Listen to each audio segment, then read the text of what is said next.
पद्म विभूषण पंडवानी गायिका तीजन बाई।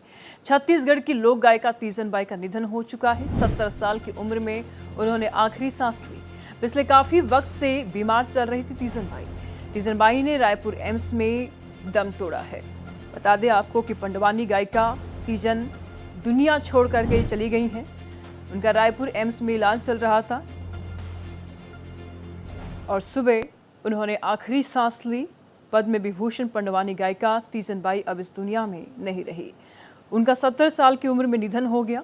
तीजन बाई ने रायपुर एम्स में आखिरी सांस ली है। वो कुछ समय से बीमार चल रही थी। तीजन बाई का निधन सुबह 3:15 पर हुआ। उनके निधन से भारतीय लोक कला जगत शोक की लहर में डूब गया है। तीजन बाई ने लोक कला को वैश्विक स्तर पर पहचान दिलाई। उन्हें पद्म विभूषण से सम्मानित भी किया गया था। तीजन बाई ने महाभारत की कथाओं को मंच प्रस्तुत किया और भारतीय लोक कला जगत में विशेष पहचान दिलाई। तस्वीरें आप साफ तौर पर देख पा रहे हैं। ये तीजन बाई की कला है, जिसके माध्यम से इन्होंने छत्तीसगढ़ी भाषा को एक नई पहचान दी। राज्य से निकलकर देश में और देश से निकल के दुनिया में पहचान दिलाई है। भिलाई के गनियारी गांव में इनका जन्म हुआ। तीजन बाई के पिता का नाम हुनुकलाल परधा था। तीजन बाई की माता का नाम सुखवती था। ये भी बता दें आपको कि उमेश सिंह देशमुख ने अनौपचारिक शिक्षण दी थी इन्हें। 13 वर्ष की उम्र में पहला मंच प्रदर्शन किया था तीजन बाई ने। कब कौन सा सम्मान मिला, चलिए जान लेते हैं। साल 1988 में पद्मश्री से सम्मानित हुई। साल 1994 में श्रेष्ठ कला आचार्य सम्मान मिला। साल 1995 में संगीत नाटक अकादमी पुरस्कार मिला। साल 1998 में देवी अहिल्या सम्मान मिला। साल 2003 में पद्म भूषण से सम्मानित हुई। साल 2007 में नृत्य शिरोमणि से सम्मानित हुई। 2016 में MS सुब्बालक्ष्मी शताब्दी पुरस्कार मिला। 2019 में पद्म विभूषण से सम्मानित हुई। साल 1988 में भी इन्हें सम्मान प्राप्त हुआ। तो विदेश में इन्होंने डंका बजाया है अपना। ब्रिटेन में, अमेरिका में। सिर्फ छत्तीसगढ़ ही नहीं, छत्तीसगढ़ के अलावा इन्होंने विदेश में भी अपनी कला का प्रदर्शन दिया।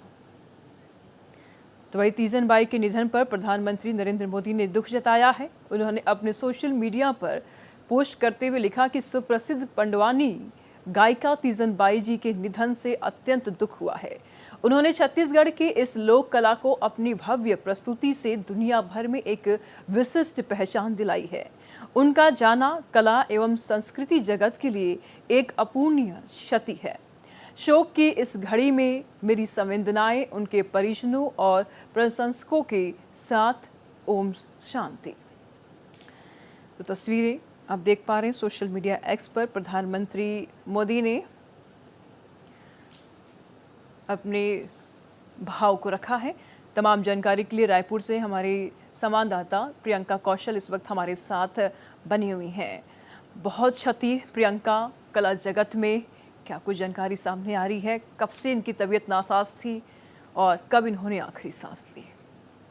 देखिए, बहुत ही अपूर्णीय क्षति है। और पांडवानी जो कला है उसमें महाभारत की कथा सुनाई जाती है और तीजन बाई ने पांडवानी की कला को अंतर्राष्ट्रीय स्तर पर एक पहचान दिलाई। उनके बहुत सारे फॉलोअर्स हैं, उन्हें पसंद करने वाले, सुनने वाले। और ये लंबे समय से बीमार चल रही थी, काफी समय से गंभीर रूप से बीमार थी और बीच बीच में उनके स्वास्थ्य को लेकर बहुत चिंताजनक खबरें आ भी रही थी। आज सुबह 3:15 बजे के आसपास रायपुर एम्स में उन्होंने अपने देह का त्याग किया है, शरीर को छोड़ा है।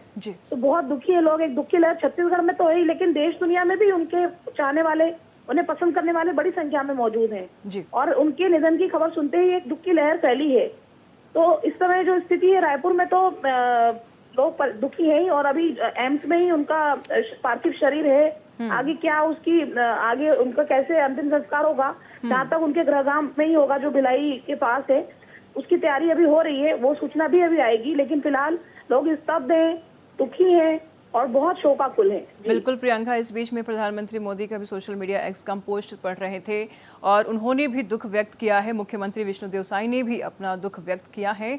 कला जगत में भारी नुकसान तो हो ही गया है, साथ ही साथ अब आगे का क्या कुछ कार्यक्रम है इनकी अंतिम यात्रा को लेकर? देखिए वही अभी वो सार्वजनिक नहीं हुआ है उनकी अंतिम यात्रा का जो शेड्यूल है आगे का। जी। जैसा कि मैंने कहा कि उनके गृहग्राम में ही उनका अंतिम संस्कार होगा, जो कि दुर्ग भिलाई के पास में है, रायपुर से भी बहुत ज्यादा दूर नहीं है। लेकिन ये जरूर है कि सभी वहां पहुंचना चाहेंगे। इस वक्त शायद सरकार चिंतन शिविर कर रही है रायपुर IIM में, पर मुझे लगता है कि सभी, चाहे सरकार में मुख्यमंत्री हो या अन्य बड़े वरिष्ठ मंत्री हो, वो उनके अंतिम संस्कार में जरूर शामिल होंगे। तो इस वक्त उनका पार्थिव शरीर रायपुर एम्स में रखा गया है। उनके परिजन अभी थोड़ी देर बाद ये बताएंगे कि किस तरह से आगे की प्रक्रिया होगी, अंतिम संस्कार कैसे उनका कहाँ पे होने वाला है। लेकिन इतना जरूर है कि छत्तीसगढ़ के लोग भी स्तब्ध हैं, दुखी हैं। एक लंबा आपने बताया ही उनके अवार्ड्स की लिस्ट को, कैसे उनको पद्मश्री मिला, फिर पद्म भूषण से नवाजी गई, पद्म विभूषण भी दिया भारत सरकार ने।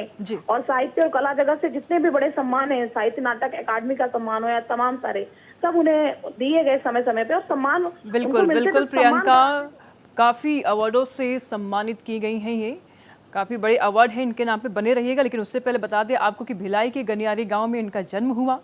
तीजन बाई के पिता का नाम हुनुकलाल परधा था। ये भी बता दें आपको कि तीजन बाई की माता का नाम सुखवती था। और अब उमेद सिंह देशमुख ने इन्हें औपचारिक अनौपचारिक शिक्षण दी थी। 13 वर्ष की उम्र में इन्होंने पहला मंच किया। साल 1988 में पद्मश्री से सम्मानित हुई। साल 1994 में श्रेष्ठ कला आचार्य से सम्मानित हुई तीजन बाई। साल 1995 में संगीत नाटक में भी इनका योगदान रहा और 1998 में देवी अहिल्या सम्मान से सम्मानित हुई। काफ़ी सम्मान है इनके नाम पर, और ऐसे में ये कला जगत में भारी क्षति है प्रियंका। लेकिन सवाल ऐसे में ये भी उठता है, इनके परिजनों से आपकी बातचीत हुई है? क्या कुछ कह रहे हैं वो? देखिए अभी तो कोई कुछ कहने की स्थिति में नहीं है, और बहुत ज्यादा शोक में डूब गए उनके परिवार के लोग। लेकिन ये स्थिति इसलिए सब इसके लिए थोड़ा मानसिक रूप से तैयार भी थे। मैं ये कहूँगी तो अतिशयोक्तिपूर्ण बात नहीं होगी, क्योंकि बहुत लंबे समय से गंभीर रूप से बीमार चल रही थी, और चिंताजनक खबरें आ रही थी लगातार। अभी मैं अपने दर्शकों को बताना चाहती हूँ कि उनकी मृत्यु की अफवाह भी बीच में उड़ा दी गई थी, और लोगों ने उनको सोशल मीडिया पे श्रद्धांजलि भी दी, लेकिन फिर मालूम नहीं जीवित है। तो इस तरह की सिचुएशन बनते लंबे समय प्रदर्शन नहीं कर पाए जी। नहीं है, मुझे कि उभरेंगे थोड़ी देर बाद वो, आगे करनी होगी, क्योंकि एक बहुत महान आत्मा गई है, कला जगत की बहुत बड़ी साधक इस दुनिया को छोड़ के गई है। बहुत सम्मान था उनका, तो निश्चित ही अभी आगे उनसे बातचीत होगी। लेकिन फिलहाल उन्होंने किसी से बात नहीं की है, वो करना नहीं चाह रहे बात अभी। बिल्कुल प्रियंका, तो नजर बनाए रखिएगा, लगातार हम आपसे जानकारी लेते रहेंगे। बहुत शुक्रिया तमाम जानकारियों के लिए।